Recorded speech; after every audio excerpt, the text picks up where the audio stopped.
Welcome to Pilates Fundamentals. So I'm here to talk about just a few things we do before we start moving in Pilates. Pilates is about spinal alignment and core engagement prior to movement.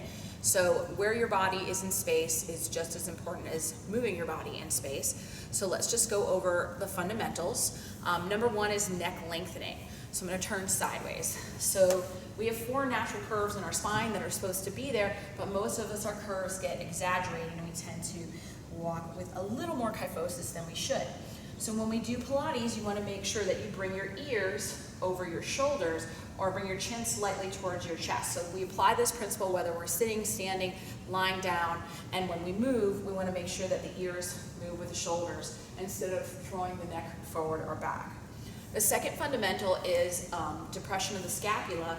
So you're going to pull your shoulders down and away from your ears, and that's pretty much it. Just making sure that you are engaging your lats a little bit to do so. Number 3 is ribs in and down, and I'm going to lie down to show you that one. You're going to come down to the mat, and you can see my rib cage here, and you'll notice if my arms move back, my ribs pop up. So in Pilates, we want to stay in a range of motion where the ribs stay in and down. So if you place your hands on your rib cage and you take a deep breath in through your nose, exhale out through your mouth, you'll notice that my rib cage shifted. So now I'm going to align my ears with my shoulders, pull my shoulders away from my ears, and keep my ribs in and down. And that's going to create some length in my spine. If you imagine your spine like the foundation of a house, or all these bricks are in a row, when my bricks are in a nice long row, my foundation, my body is stronger than if I'm sort of all over the place. So we have the neck lengthening, the shoulders down, the ribs in. The next thing we're going to do is scoop the abdominals. So you're going to engage your transverse abdominis, or imagine that you're putting on a pair of jeans you haven't worn since you were in the 7th grade. And you can tell whether or not you're engaging your transverse abdominis by placing your hands on your abdomen. You come up in a little crunch. When you're not, you can see that my rectus abdominis took over and it's sticking up a little bit.